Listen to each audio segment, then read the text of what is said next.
Hello, I am Beth, and on today's live, we will be talking about infidelity. And more specifically, within infidelity, we'll be talking about how to forgive and how to trust again. One of the biggest questions I often get is when will I finally be able to trust, and when will those ruminating thoughts, those obsessive thoughts, those flashbacks finally end? So today I have a great guest who's going to be joining me, and she's going to join us in just a second. So, with all that said, the two biggest marriage issues that lead to divorce, money arguments, and then also infidelity. So those are the two of the biggest ones. And what we're going to do is we're going to talk to Sariah. Sariah is from a program called Beyond Breath. She's a coach and creator of that program. She has been through this before, and she uses her expertise to teach hundreds of women how to overcome infidelity. So in a second, she should be joining me. I'm just going to wait for her to come in. But one thing I wanted to address before she pops in is there's at least 5 great secrets, great strategies that her and I are going to share with you today. And one of the biggest ones is, first off, to really become aware of every single emotion that you're feeling within this process when it comes to overcoming infidelity, and knowing that you're not alone. And so many women have been through this as well. So there are supports out there, support groups that can help you through this, along with also people that have been through it that can also help coach you through it. Sariah is one of those. I'm also a coach that can help heal your marriage, save your marriage. And we both take a standpoint that's very similar, where we start with the person. We start with the woman who's been through this. And when we start with that beautiful person that is you, that's when the healing can truly start. So I'm just going to let her in just a second. Sariah just gave us a little wave, and I'm sure she'll be in and request to join in a second.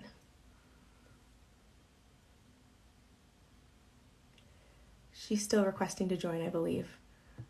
Sariah, one thing I can tell you about her is she is a crazy busy mom. She has 6 kids, and she loves anything outdoors. She loves yoga, she loves reading, and she's just an amazing woman. You're going to love meeting Sariah. Here she is.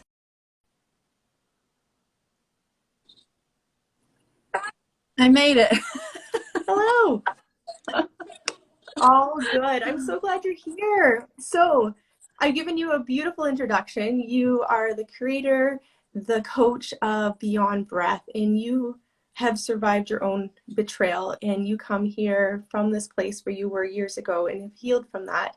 And now you share with hundreds of women strategies that can help them Correct. overcome Yeah, infidelity that's too. right. And through my own experience, through my education, through the body work that I am licensed and certified in, and then my own experience of healing through the therapies that I participated in, the groups that I participated in, the books that I read, I have been able to create a course that helps women come back to themselves, because I felt like the one thing that was missing through everything that I was learning was me. I was still missing from the piece. Yeah. It's so true. Often there's all these strategies, but I think we both are in the same boat. It starts with you. You have to heal first before you can really work on the marriage. Often we jump to the marriage, and yet I believe you believe this as well. Like, it really starts with you and your own healing journey Right. before you can kind of come together Absolutely. with your Yeah. partner. Yeah, so where should we start with all this? Like, there's so many things. I know in my coaching, one of the first things I say is it's just Mhm. awareness. Like, what are you feeling?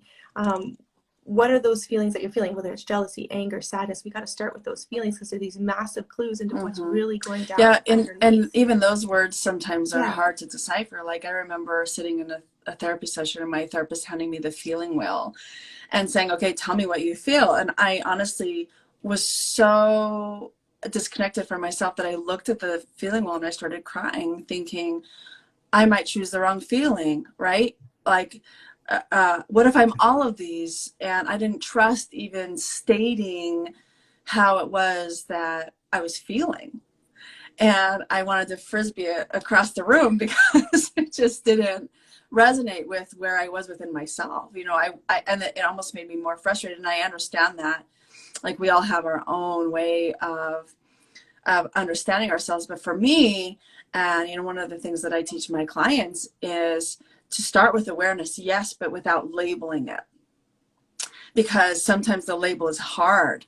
But to like go inside, and this is a couple weeks through the course for what I teach, because bringing awareness to begin with is really uncomfortable for most of us. Like, being in reality sucks. And we don't want to be here, right? Yeah. And so to even have to think about what our body is experiencing is too hard, right? So Yeah, in Beyond Breath, absolutely. anyways, we start with creating that safety, so that when we get to this idea of, okay, let's talk about our feelings, we know that being here is okay. Yeah, that's beautiful. I love that, creating that safe space. And where is the safe space? It's not your external world, it's inside you, and creating that space that has been probably shattered Mm-hmm. because your whole world feels rocked. You're like, where is my ground on, like, where's my feet? Like, they're not on the ground right now. So just getting yourself in that place where you feel stable, secure, and no matter what can happen around you, you're going to be okay, and trusting and Yeah, believing that. Is that's, I that where mean, you're headed that's with the this? end result of it, right? When we're talking about feelings, though, instead of labeling after you've created a safe place, and going back to that awareness piece that you were saying, that's absolutely where we start, right? But then describing the physical sensations instead of labeling it. Because again, for me, I wanted to frisbee that feeling well across the room. Whereas if I could say, okay, I can't say, to you, or you tell me that you feel jealous, and I can observe within my own self like what that idea or that visual is. But for you to describe to me what jealousy feels like inside of your body, like, I feel like this heaviness on my heart, or this block in my throat, or I notice that my thoughts go to, comparison, and then I start to look at myself and I think, I am not as pretty as she is. Like, that to me feels, I can relate to that, and I can hold somebody in that, if they describe that to me in that way, versus like jealousy, like going underneath what that actually is.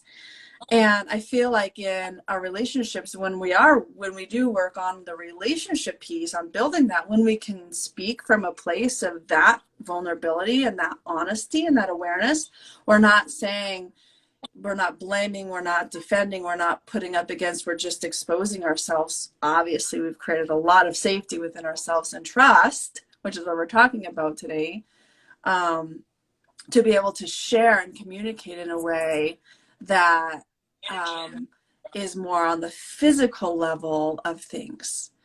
And again, like that idea of, for me, like second guessing myself, like when I would share my feelings with another through that awareness piece, through with my ex-husband, those feelings were always questioned. He didn't believe them. He told me that my feelings were wrong, or that I shouldn't be feeling that way. But when I could go into my body and describe it, it it voided out anything that he had to say, and that was what that foundation of the trust within myself began, to where I was able to see clearly how to move forward.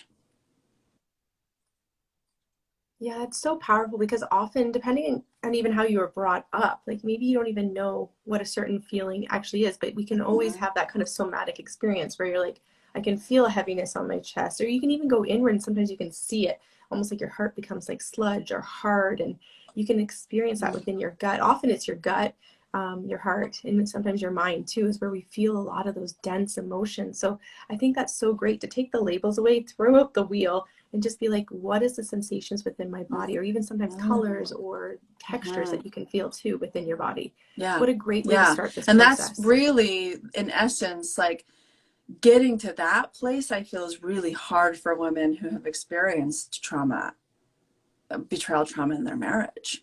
Like, even being able to recognize the heaviness in their gut, or the sensations, their heart racing, like they might notice it but they can't connect to it, and and parallel it to the reality that they're living, and that this is just the way your body's talking to you, right? So where Beyond Breath comes in is that first level of creating that safety and that conversation with your body so that you know what's going on, so that you then can present that whole being into your marriage, right?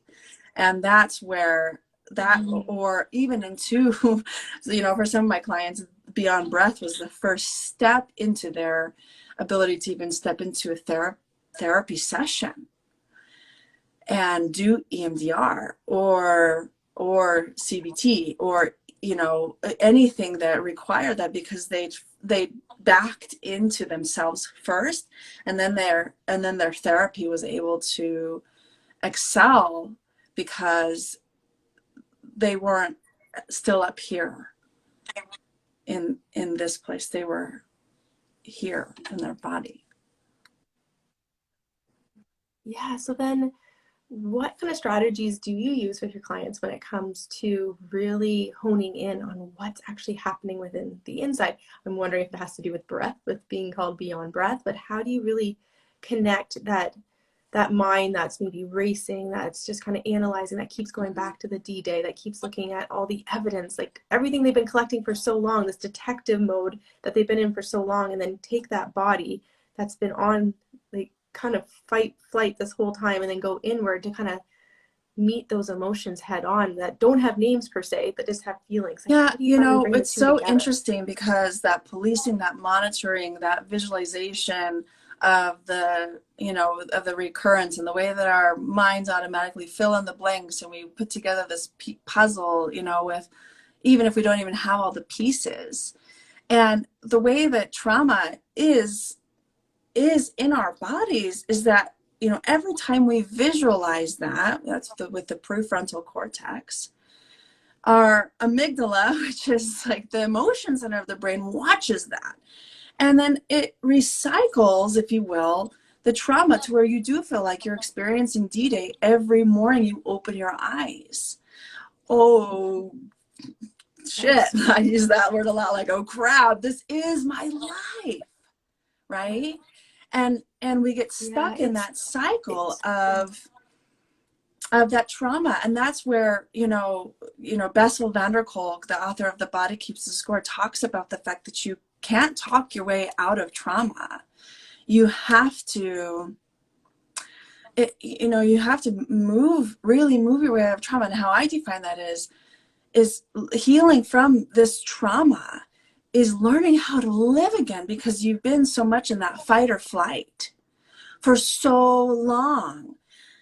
That it's become your normal, and as much as you hate it, you stay because you don't know what life looks like on the other side of that trauma, right? So it's so when I true. work with my clients, the very first thing that that I talk about is finding truth, because I believe that if you can find truth, that is where healing begins. You can't continue to live in denial or in illusion, or you will continue to circle around your healing for years and years and years. And I have clients who have been circling through their healing for 27 years. 27 years. 27 It's years? That's way too it's long. They crazy, needed to find right? you earlier. And I have clients who have traveled, the US, the United States, going to specialists, experts, retreats, intensives, where they're all up here. And because their brain is still functioning on the place of high trauma, every time they tell their story and they use their voice to tell their story, they're re-triggering it, here, and it starts the process all over again. And then as they're continuing to watch their husband and freaking out because he changed the Netflix password again, or he took his phone into the bathroom, right? Like, continuing in that place of high trauma, and we're living out here. And when we sit in truth is my husband changed the Netflix password again. Truth is, I am experiencing, and this is after we found safety, heightened, heart rate because of it, a lack of breath. I notice that my mind is going crazy with how to control this, how to fix this, how to, make it okay, how to find safety within myself. And that piece of awareness, and that's all that we learn through Beyond Breath, is, okay, this is truth. And when we can accept truth, that's where our healing can begin. That's when clarity opens up to us. That's when choices are presented. Whereas before, we feel like there are no choices. It's either, our marriage, we leave our marriage or we stay. And regardless, it sucks, right? Oh, for sure. But it's so good that that clarity can come. And when you're in that place, you have that safety. You can see the facts as they are. I'm sure we'll talk about boundaries in a few minutes. But when you have these certain structures in place, these certain pillars, that clarity comes where you, though, you know what, I am deserving of better. Or, you know what, I'm worthy to stay in this relationship. It's meeting my needs at this time. But you get to that place of like confidence again because that stuff gets shattered. You lose yourself because you've been trying to trust your intuition for so long as you try to play this detective to try and catch your husband. And as you're playing detective, your intuition's shouting at you, but you have no proof. So you totally lose your ability to trust your intuition. And so you can get grounded back within yourself so that you can trust. And I always say, when there's like if your intuition keeps talking to you, because your intuition isn't always 100% right, but your intuition is always 100% that something is off. And that could just be off that, sure, it might not be that your husband's cheating, but something's off. Like maybe it's a boundary being crossed or something's happening that's making you feel like, you could say the Netflix password got changed. It's telling you that something isn't right. So when you can rest back, like you said, in facts and truth, that's when you can really start to trust yourself and that intuition that's really been taking a huge hit. And so when I do this, like when I say this, when there's a pattern, often that means that you need to follow it. So like when your intuition keeps telling you yapping at the same thing, you follow that. Get curious, but do so with an open heart, not in a fight or flight or freeze stage. So yeah, when you can really get grounded in your truth, that's when your intuition really can shine through. So that you can get to a place that you haven't been in so long. And it feels so good, doesn't it? And it's also very scary. And I love what you say, because I say, when your body speaks, listen. It's a call to return to your sacred self. And for me, that is exactly what you're saying. Like, you don't know what it is exactly. Like, there's not like a green flashing light that's saying, this is what's wrong. But you get to be curious with that. And it's not bad. We're not going to a doctor to get anxiety medication or on depression medication. That anxiety is a way your body's talking to you and saying something's not right here. Yes, right. Listen to me, listen to me, please. And don't shut me down anymore. Like, You I want to can't be live heard. that Unleash way, me. right? You Let can't me live behind the go. walls of anxiety and depression. And like your whole life, that's where, breath comes in for me, is your whole life is passing you by if you don't do that. But what you said was like, we're monitoring our husbands to catch them. But a lot of my clients have been told from experts that the way to rebuild trust is to set these boundaries with their husbands, to, with consequences of like, you're not allowed to take your phone into the bathroom, or I need all of your passwords, right? And that's supposed to build trust, but it keeps you in the fight or flight 100%, and it doesn't do anything but build more fear, right? Because you're living your life It out totally there. does. Because absolutely, like, you're not in charge of their recovery. They need to almost prove, like, listening to your intuition, you will see if they're acting the way they're going to be. And just your intuition will keep talking to you. Just keep listening to it. And you can't babysit them. You can't be a helicopter spouse where you're watching over them, because that's just it just makes my chest tighten up. Just the idea of thinking, because then you're totally outside your body. You're watching a story unfold around you instead of just being at peace within. So with that said, sometimes, I guess, just to really backtrack on some of that brain stuff that we were talking about, just to explain that real quick, like when we experience some sort of trauma, and trauma when the D-Day, what happens is that heightened Mhm. event, it creates this adrenaline within your body, and that adrenaline, that fear, like that fast racing heart, the sweating, what happens is it imprints in your amygdala, which you just explained, which is where we store our emotions. And it doesn't store the memory like picture by picture by picture. It stores it in like your senses, so like your Mhm. smell, your sight, your hearing. So when it stores that, what happens is then you're Mhm. more sensitive to being triggered more often, like you just kind of said about the Netflix. So it's really important that we can get those triggers at bay, because you're in that state where you could see all situations as dangerous, even though they're not. So I think that's just so Yeah. important that we can calm the brain. Yeah. So let's talk a little bit more about That's that. everything that Beyond Breath is I help women regain ownership of their body by helping them heal their trauma brain, because you can talk and talk and talk. You can go to therapists, you can do everything, but unless your brain is at a place of balance and homeostasis, and you have centeredness within yourself, you can't trust yourself. Like that's what, every single enrollment call that I do is like, what's the main problem you're experiencing right now? Is I don't trust myself, right? And that's what Beyond Breath teaches you, so that you can trust yourself and live your life again, right?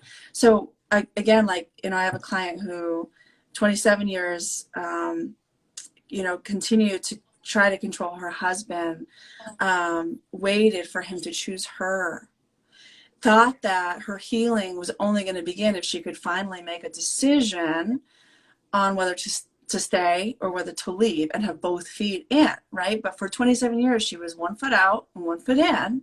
And through all of the recovery that she was doing, she hadn't touched the part of the brain. And she'd done EMDR. It had traumatized her.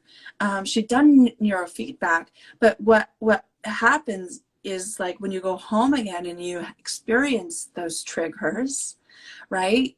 He says a certain word, or you hear a certain song, or you drive past a certain restaurant where something happened and you're triggered.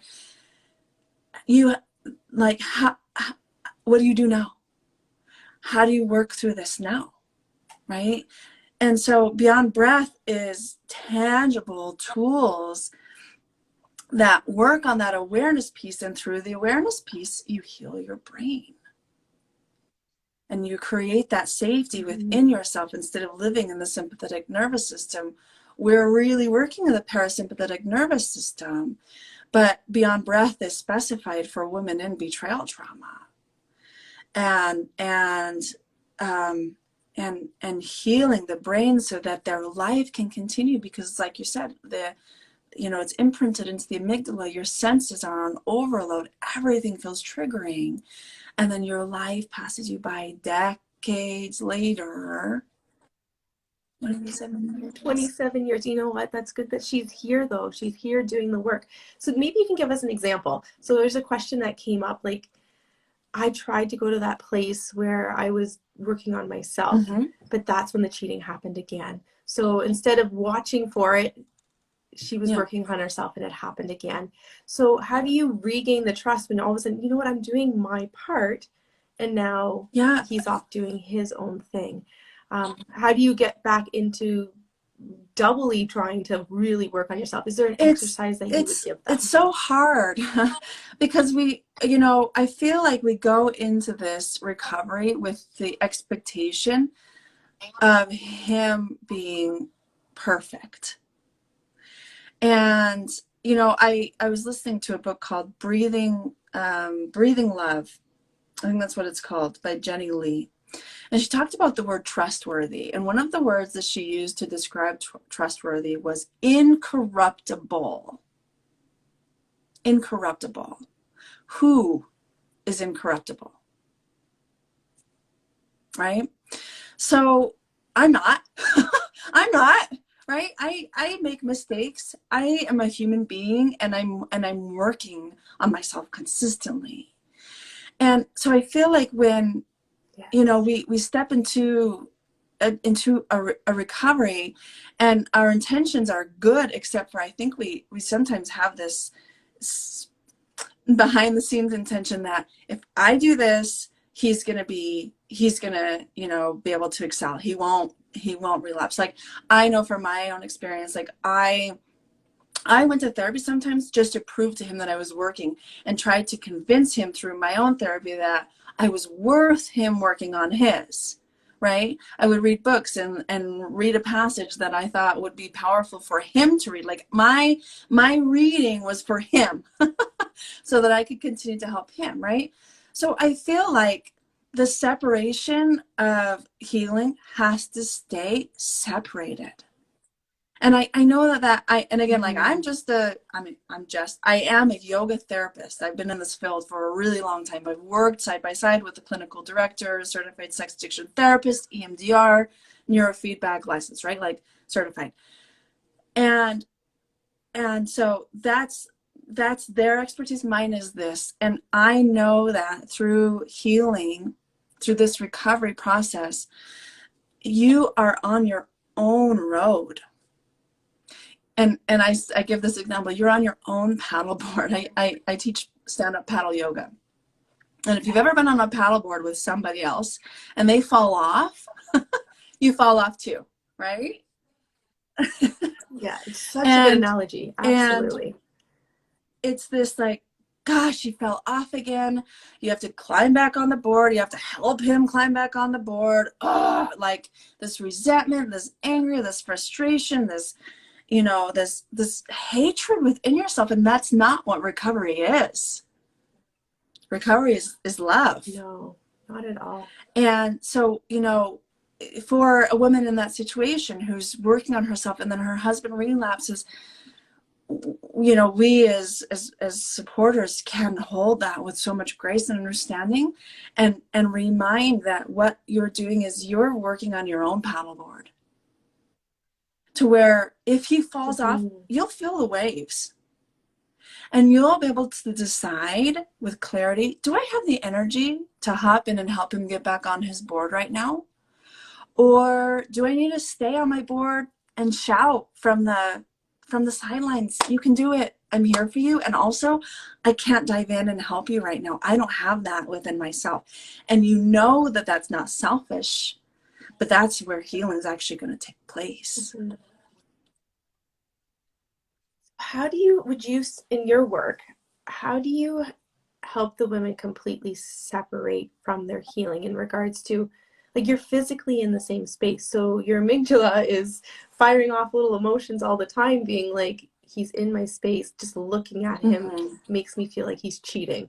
So how do you, like, have that sensory around you but be able to calm the mind so that it's almost like you kind of lived a bit of two separate lives for a little bit? Or do you have time where you can come together to heal? I What think do it you just encourage with your depends, clients?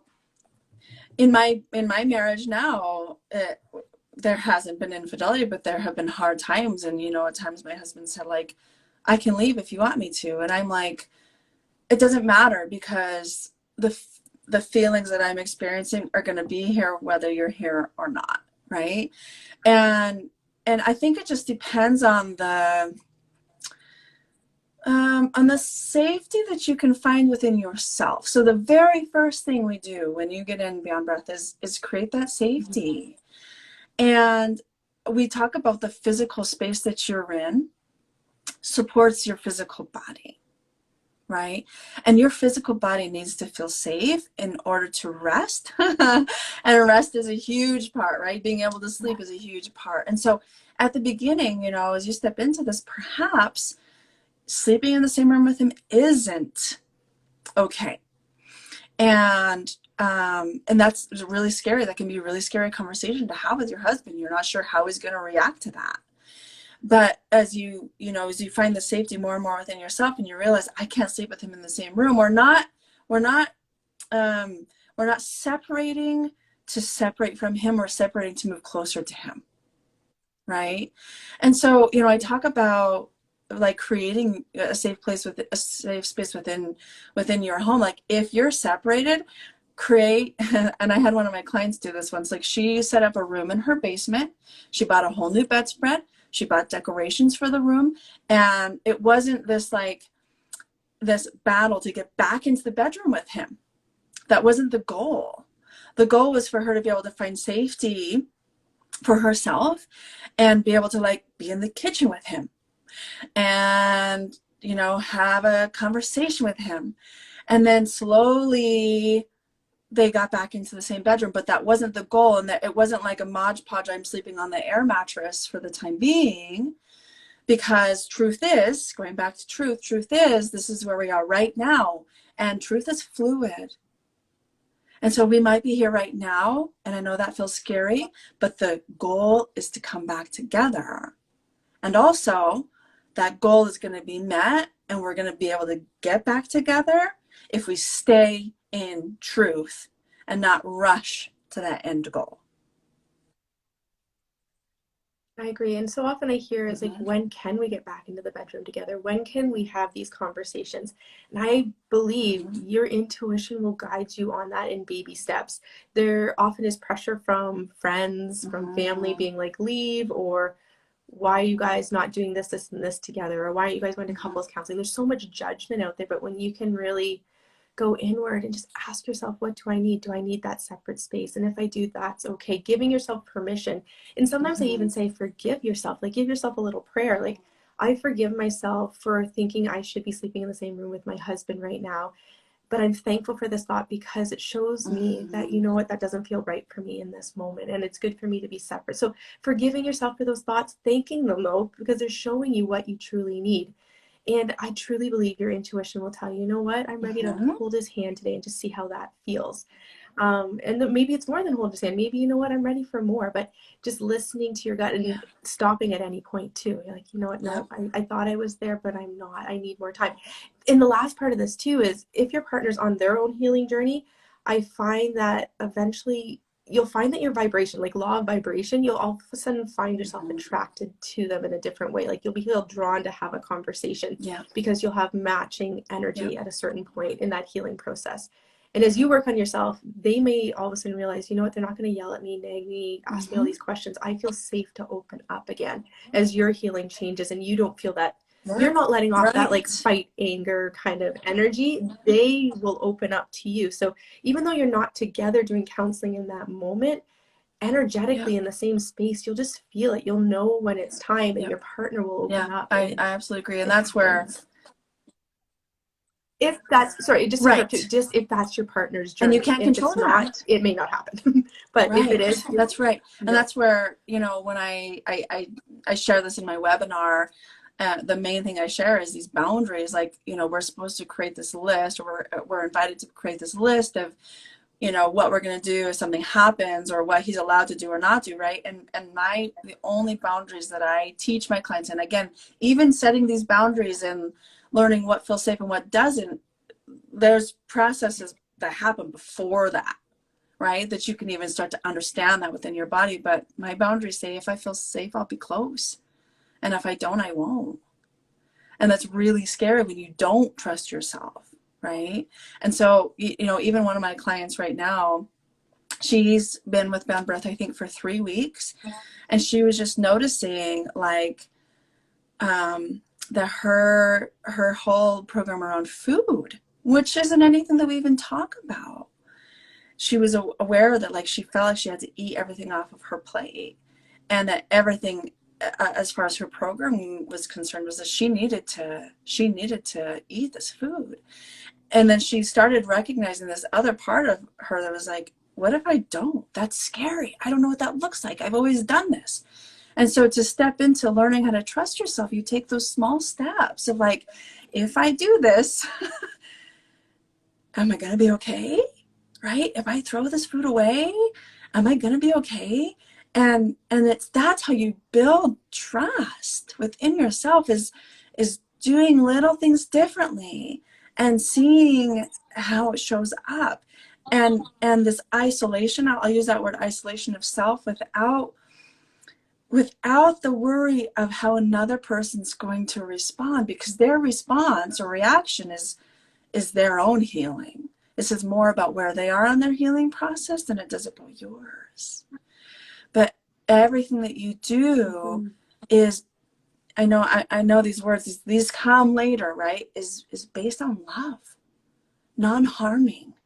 Like, you're not out to Mm-hmm. get somebody. You're not out to catch them. You're not out to prove to them, you're not out to kick them in the balls. Like, you come to a place of deep love within yourself, deep trust within yourself, and then you offer that being into your marriage. And whether he's done his work or not, that will show up, like you said, on that vibrational, energetic level. And the love is then different.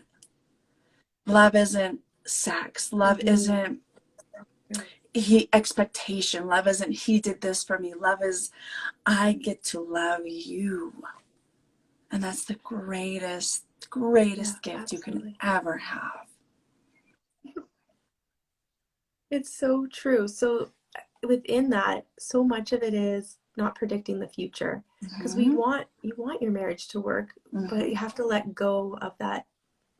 As much as you want it for your kids, you want it for your family, you want it for your finances. But sometimes we just have to let go of that end goal because it's not always within our control. And when it's not in our control, that causes a lot of stress, a lot of fear, and drives all those energetics that we don't want. So really staying present, that second by second, if you have to, minute by minute, maybe day by day is too much, morning by morning. So I give everyone permission to, pace this at your own speed. There's no, because we give examples, but everyone's so different in this healing journey. Some people will be like, I'm fine, I'm good. They can, maybe they are, maybe they're just not in touch, but others, it can take, like you said, years. Right. And really there isn't, you're not wasting your time. I tell this to my clients all the time. You are not wasting your time. If you are working on yourself and doing everything that you can to show up fully in your life, breath by breath, you are not wasting your time. You are going to learn so much in the relationship that you're in right now. And if your relationship works, awesome. And if it doesn't, you're not behind. You're ahead of the game because you're doing the healing now instead of waiting for the decision of whether or not my marriage is going to work or not to work on my healing. You start your healing now, and you're not wasting your time. Yeah, it's what I like about what you just said is that you stay in that relationship. So it's almost like your partner's your greatest teacher in that moment. They're there showing you what you still need to heal, because if not, you may go to your next marriage. And often that baggage, shadows, those things behind us, they follow us, and you still have to heal that. Those traumas will still be there. Amygdala is still firing those senses, saying like, there's little dangers all around me. So it's important that if it's a safe situation, there's no addictions, no abuse, then to stay and use that as a healing tool so that you can heal. It seems like the cruelest healing tool ever, but it's part of your journey, part of your path, and sometimes it just seems so unfair, and that's where there's all this anger. But when you get to a place of acceptance and seeing it as a gift, it can take a long time to get to the place of gift, and but it's just practice. You're just practicing living. You can't do it wrong. Every moment is a moment that you can learn more about yourself and grow within yourself to show up more fully in this world. Oh, I love it. Do you have any final words of advice or anything you'd like to share about? Well, I'm here on Instagram, Sariah Bastian, and I've worked side by side with therapists for a really long time. I love the approach of us working together. One of my clients asked me before she enrolled, is it going to be harming to me to go to therapy? No, absolutely not. This will only benefit your recovery and also excel it to the next level, because as soon as you can get back in touch with you, with the person that you've lost, the more clarity you'll have faster, right? I talk about fast and hard. Like, we want fast and we want hard. We're just going to go for it. We're going to do everything we can. And years later, we find ourselves in the same spot. And fast is actually doing this work that we all resist because it's the hardest. But the sooner that you can heal your brain and heal the trauma from your body, the sooner all the other therapies will work. And that's fast, and that's hard. But that's the fast and hard that'll get you there, instead of the fast and hard 27 years later where you're still wondering what to do. Yeah, and I would echo that advice. this work works, like having a coach, someone along these lines that's really going to help you with the Mhm. internal work, 100% aligns with being with a therapist. I also work with therapists too, and it's great to do that together. You have extra support with you. You have someone that you can talk to once every 2 weeks or once a month as your therapist, and then you Mhm. have someone who's there working Mhm. on different aspects of you. So it's just so important to Totally. have a team to get you through this, and Totally.